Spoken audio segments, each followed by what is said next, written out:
जब हम प्रेग्नेंट होते हैं तो दिमाग में एक बार ये ख्याल ज़रूर आता है कि क्या हमारी डिलीवरी नॉर्मल हो पाएगी या नहीं। मोस्टली हमें कोशिश करनी चाहिए कि हमें डिलीवरी नॉर्मल ही हो, बट ऐसे बहुत सारे केसेस होते हैं जब हमारी डिलीवरी नॉर्मल नहीं हो पाती है and we have to go through caesarean. तो आज के वीडियो में हम इसी पर बात करने वाले हैं कि कौन कौन से केसेस में हमारी नॉर्मल डिलीवरी नहीं हो पाती है, या फिर कौन से ऐसे केसेस हैं जिसके अंदर नॉर्मल डिलीवरी होने के चांसेस बहुत ही कम हो जाते हैं। Hello friends, welcome back to my channel mother's life blogs.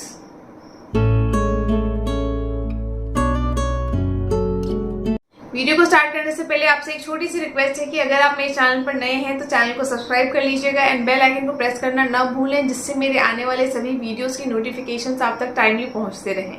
Friends, अगर बात करें पहले केस की तो वो है लो लाइंग प्लेसेंटा या फिर प्लेसेंटा प्रीविया। अगर आपके रिपोर्ट्स में कहीं भी लिखा हुआ है कि आपको जो प्लेसेंटा पोजीशन है वो लो लाइंग है या फिर प्लेसेंटा प्रीविया है, तो इस केस में आपकी नॉर्मल डिलीवरी बिल्कुल भी पॉसिबल नहीं है। इस केस में होता ये है कि आपका जो प्लेसेंटा है वो आपके सर्विक्स को कवर अप कर देता है, तो उस केस में नॉर्मल डिलीवरी बिल्कुल भी पॉसिबल नहीं होती है और इस केस में हमें सिजेरियन के लिए जाना पड़ता है। अब आपको पता कैसे चलेगा कि आपका लो लाइंग प्लेसेंटा है? तो फ्रेंड्स, ड्यूरिंग 18 to 20 वीक्स में आपका जो एक अल्ट्रासाउंड स्कैन होता है उसके अंदर आपको पता चलेगा कि आपकी प्लेसेंटा की पोजीशन क्या है। जैसे जैसे हमारी प्रेगनेंसी मूव ऑन करती है, आगे बढ़ती जाती है, सेकेंड ट्राइमेस्टर, थर्ड ट्राइमेस्टर, तो चांसेस होते हैं कि हमारे जो प्लेसेंटा की पोजीशन है वो भी चेंज हो जाए। ऐसा इसलिए होता है क्योंकि जैसे जैसे हमारा बेबी ग्रो करता है, हमारा जो यूट्रस है वो भी उसके अकॉर्डिंगली स्ट्रेच आउट होता है और उसी वजह से हमारा जो प्लेसेंटा है वो हमें मूव ऑन करता हुआ दिखाई देता है। तो अगर लास्ट ट्राइमेस्टर में भी जाके अगर आपका प्लेसेंटा बिल्कुल भी पोजीशन से हिला नहीं है और तब भी अगर आपका प्लेसेंटा प्रीविया ही है, तो फिर आपकी डिलीवरी जो है वो सिजेरियन ही करवानी पड़ेगी। इस केस में आपकी बिल्कुल भी नॉर्मल डिलीवरी पॉसिबल नहीं है।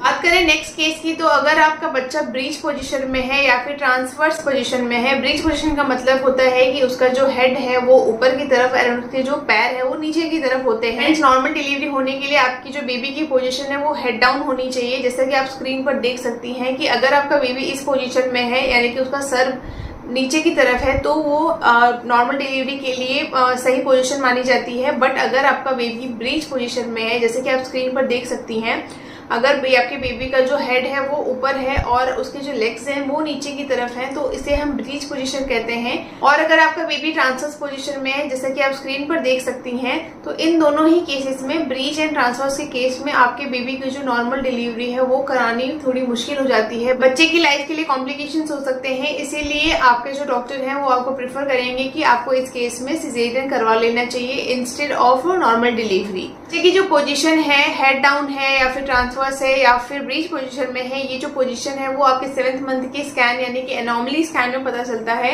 दोनों में से कोई भी अगर पोजीशन आपके बेबी की है तो आपको डॉक्टर प्रेफर करेंगे कि आप सिजेरियन से ही डिलीवरी करवा लें। वो आपको एक एग्जैक्ट डेट देंगे, उस डेट पर आपको जाके डिलीवरी करवाने के लिए वो प्रेफर करते हैं। इस केस में नॉर्मल डिलीवरी के चांसेस बहुत ही कम हो जाते हैं।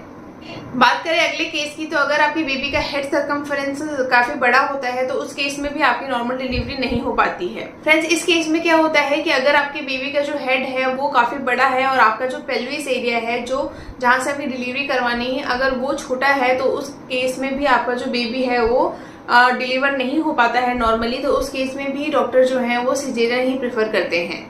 अगला केस होता है कि आपके बेबी का वेट कैसा है। फ्रेंड्स, इसमें दोनों ही केसेस में प्रॉब्लम है। अगर आपके बेबी का वेट बहुत ही ज्यादा है, यानी कि मोर देन 4 kgs है, तो वो काफी हैवी है एंड उस केस में वेजाइनल डिलीवरी करवाना पॉसिबल नहीं होता है। उसी तरीके से अगर आपकी बेबी का वेट जो है वो काफी कम है, तो फिर उस केस में भी नॉर्मल डिलीवरी के लिए जाना बहुत ही मुश्किल हो जाता है, क्योंकि आपका बेबी जो है वो नॉर्मल डिलीवरी के लिए तैयार नहीं हो पाता है। तो उस केस में भी आपके जो है प्री टर्म लेबर डिलीवरी कह सकते हैं इसको, और आपके बेबी को सिजेरियन के थ्रू बाहर निकालना पड़ता है।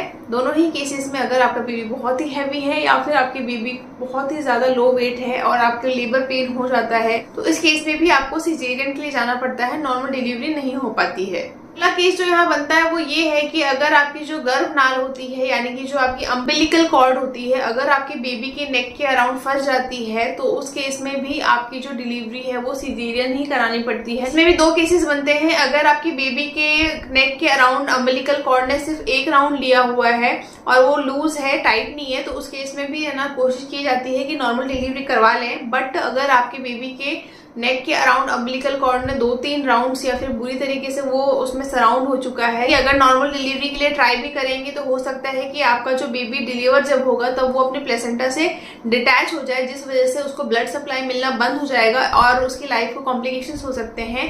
इसलिए आपके डॉक्टर्स आपको सजेस्ट करते हैं कि आप इसमें सिजेरियन से ही अपनी डिलीवरी करवा लें, क्योंकि अगर आप नॉर्मल डिलीवरी के लिए जाते हैं तो बच्चे की लाइफ को रिस्क थोड़ा ज्यादा बढ़ जाता है। नेक्स्ट जो केस बनता है वो है वाटर बैग ब्रेकेज। इसमें होता यह है कि वाटर बैग ब्रेक होने की वजह से आपका जो बेबी एम्नियोटिक फ्लूइड में सर्वाइव कर रहा होता है, वो फ्लूइड जो होता है वो बहुत ही कम हो जाता है, जिस वजह से बेबी जो है वो स्लिप नहीं कर पाता है फॉर नॉर्मल डिलीवरी। एंड उस केस में भी आपको नॉर्मल डिलीवरी के चांसेस बहुत ही कम हो जाते हैं एंड आपको सिजेरियन से ही आपका बेबी करवाना पड़ता है। इसलिए जैसे जैसे आपकी डिलीवरी पास में आती है, आपका ड्यू डेट पास आता है, आपको बिल्कुल ध्यान रखना है कि कहीं आपका वाटर बैग ब्रेक तो नहीं हो रहा है। अब आपको पता कैसे चलेगा कि आपका वाटर बैग ब्रेक हो गया है? तो फ्रेंड्स, ये एक ट्रांसपेरेंट सा लिक्विड होता है जो आपके वेजाइना के थ्रू कंटिन्यूअसली फ्लो होता है और आपको लगेगा कि यूरिन ही निकल रहा है, बट वो एक्चुअली में यूरिन नहीं होता है, वो एक कलरलेस फ्लूइड होता है जो कंटिन्यूअसली आपके वेजाइना से निकलता रहता है। तब आपको समझ आना है कि आपका जो वाटर बैग है वो ब्रेक हो गया है और इस केस में आपको इमीडिएटली हॉस्पिटल के लिए रश करना है एंड आपके डॉक्टर से आपको कांटेक्ट करना है। आपकी जो डिलीवरी है इस केस में फटाफट करवानी बहुत जरूरी है, क्योंकि विदाउट एम्नियोटिक फ्लूइड बेबी जो है वो सर्वाइव नहीं कर सकता है। तो आपको जल्दी से जल्दी इस केस में डिलीवरी करवानी पड़ती है। इसीलिए इस केस में भी मोस्टली आपको जो डिलीवरी है वो नॉर्मल ना करा के सिजेरियन से ही करवा दिया जाता है। नेक्स्ट केस जो बनता है जिसमें आपकी नॉर्मल डिलीवरी के चांसेस बहुत ही कम हो जाते हैं, वो है vaginal fibroid. Friends, vaginal fibroid एक टाइप की कंडीशन है जिसमें एक मसल का ग्रोथ होने लग जाता है आपके वेजाइना में। इसकी वजह से जो आपका वेजाइनल कैनाल होता है जिससे बेबी डिलीवर होगा, तो वो उसका जो मोस्ट ऑफ द एरिया है वो कवर अप कर देता है। नेक्स्ट केस जो बनता है जिसमें आपकी नॉर्मल डिलीवरी के चांसेस कम हो जाते हैं, वो ये है कि अगर आपकी कोई प्रीवियस हिस्ट्री है, मिसकैरेज हुआ है आपका, तो भी इस केस में डॉक्टर जो है वो रिस्क नहीं लेते हैं। हो सकता है इस केस में भी आपकी जो डिलीवरी है वो सिजेरियन के थ्रू करानी पड़े। साथ ही में अगर आपकी ये सेकेंड या थर्ड प्रेगनेंसी है एंड प्रीवियसली आपकी जो डिलीवरी है वो सिजेरियन के थ्रू हुई है, तो उस केस में भी देखना पड़ता है कि आपकी जो डिलीवरी है वो नॉर्मल हो सकती है कि नहीं, क्योंकि जहाँ पे आपके स्टिचेस आए होते हैं वो वाले एरिया पे प्रेशर देना बहुत ही मुश्किल हो जाता है और उस केस में फिर नॉर्मल डिलीवरी के ट्राई करना भी थोड़ा सा कॉम्प्लिकेटेड हो जाता है। तो उस केस में भी आपकी जो डिलीवरी है वो सिजेरियन के लिए ही प्रेफर करते हैं। अगर आपकी पहले डिलीवरी सिजेरियन के थ्रू हुई है तो आपकी जो नेक्स्ट डिलीवरी है उसके ज्यादा चांसेस यही बनते हैं कि वो भी सिजेरियन से ही होगी, नॉर्मल डिलीवरी से नहीं होगी, क्योंकि आपके जो स्टिचेस हैं ऑलरेडी जो एग्जिस्ट कर रहे हैं प्रीवियस वाली डिलीवरी से, उस पर प्रेशर पड़ता है, तो नॉर्मल डिलीवरी के लिए जाना सही नहीं माना जाता है। तो फ्रेंड्स, ये सारे केसेस हैं जिसमें आपके नॉर्मल डिलीवरी के चांसेस बहुत ही कम होते हैं या फिर आपको नॉर्मल डिलीवरी के चांसेस बिल्कुल भी नहीं बनते हैं। आपको सिजेरियन से ही आपकी डिलीवरी आपको करवानी पड़ती है। इसके अलावा भी अगर कुछ ऐसा है जो आपको लगता है जिसकी वजह से नॉर्मल डिलीवरी नहीं हो सकती है, तो आप मुझे कमेंट बॉक्स में लिख के बता सकती हैं। मैंने तो अपनी तरफ से सारे केसेस आपको सजेस्ट कर दिए हैं। देख लीजिए, अगर इन केसेस में से कोई भी केस आपके रिपोर्ट में आपको मिलती है तो आप अपने डॉक्टर से डायरेक्ट कांटेक्ट में रहें ड्यूरिंग होल प्रेगनेंसी एंड उस अकॉर्डिंगली अपनी डिलीवरी करवाएं। अच्छी वीडियो में बस इतना ही। वीडियो अच्छा लगा हो तो इसे लाइक एंड शेयर जरूर करें एंड चैनल को सब्सक्राइब करना ना भूलें।